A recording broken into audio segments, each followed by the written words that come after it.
Hello everyone. Shivaji, मैं Alpana Awasthi Shivaji group of institute की तरफ से आप सभी का स्वागत करती हूँ।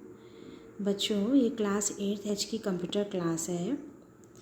चैप्टर नंबर 1 कंप्यूटर प्रोसेसर का ये तीसरा वीडियो है। बस सिस्टम। आज हम लोग बस सिस्टम के बारे में पढ़ेंगे। बस सिस्टम क्या होता है?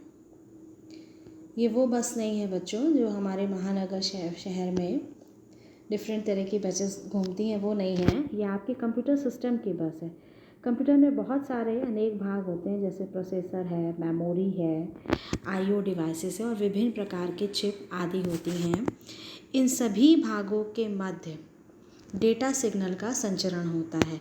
ठीक है, तो वो जो आपके जितने भी पार्ट हैं वो आपस में किसी तार के द्वारा, किसी वायर के द्वारा कनेक्ट होते हैं।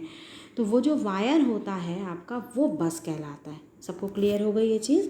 ठीक है। इस प्रकार से बस जो है वो अनेक महीन तारों का बंडल होता है जो कंप्यूटर के सभी भागों के मध्य डिजिटल सिग्नल का संचरण करता है।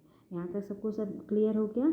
अब बस का प्रत्येक तार जो है वो, हमने जब आपको ये बताया कि बस जो है वो अनेक महीन तारों का बंडल है, यानी कि वो ग्रुप ऑफ वायर्स को हम लोग बस कहते हैं। तो जो सिंगल वायर है वो प्रत्येक वायर जो है या प्रत्येक तार जो है वो एक बाइनरी बिट को संचरित करता है या ट्रांसमिट करता है।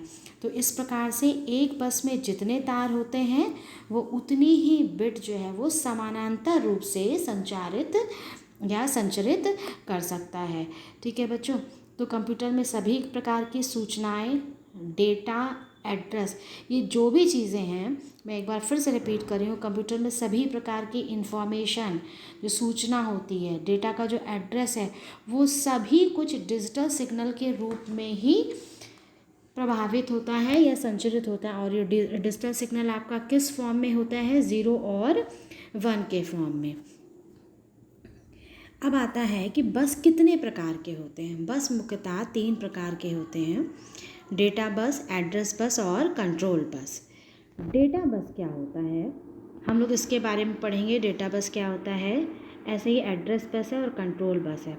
हमने अभी आपको बताया हमारे कंप्यूटर में 3 तरह की चीज़ें होती हैं। एक हमारा डेटा हो गया, एक डेटा का एड्रेस हो गया, और एक ये सारे जो पार्ट हैं इनको कंट्रोल जो करने के लिए, जो हम लोग कंट्रोल करने के लिए जो कमांड देते हैं, तो ये सारी चीज़ें आपने सिग्नल के रूप में ही हैं। और ये सारी जब सिग्नल के रूप में है तो सीधी सी बात है, वो सिग्नल जो है वो बस के या वो जो वायर्स हैं उनके थ्रू ही फ्लो होगा। तो यहाँ पर आपके इसीलिए जो बसेस है वो 3 तरह की बनाई गई हैं। कि जो डेटा बस क्या होता है, ऐसी बस या ऐसे तारों का समूह जो डेटा सिग्नल को संचरित करता है या डेटा सिग्नल को प्रभावित करता है, वो डेटा बस कहलाती है।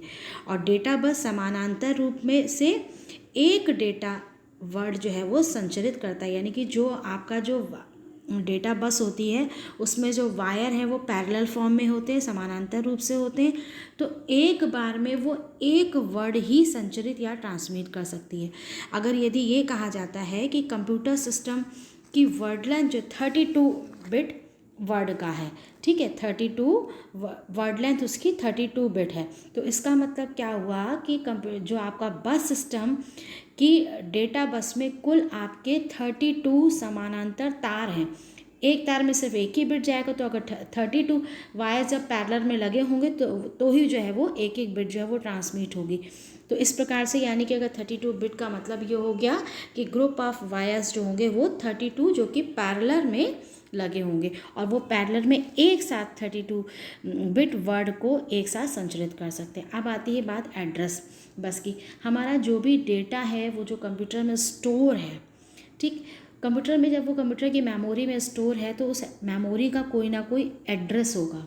वो डेटा हमारा मेमोरी में एक एड्रेस लेता है। तो अब आपका क्या है, ये एड्रेस बस सीधे से ये रिप्रेजेंट कर रहा है कि ऐसे बस जो कि आपका एड्रेस को सिग्नल के रूप में संचरित करता है, वो एड्रेस बस कहलाता है।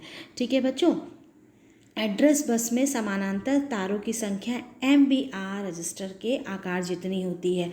ये MBR रजिस्टर, इस तरह के भी बहुत सारे रजिस्टर जो हैं वो हम लोग अभी आगे वीडियो में डिटेल में पढ़ेंगे।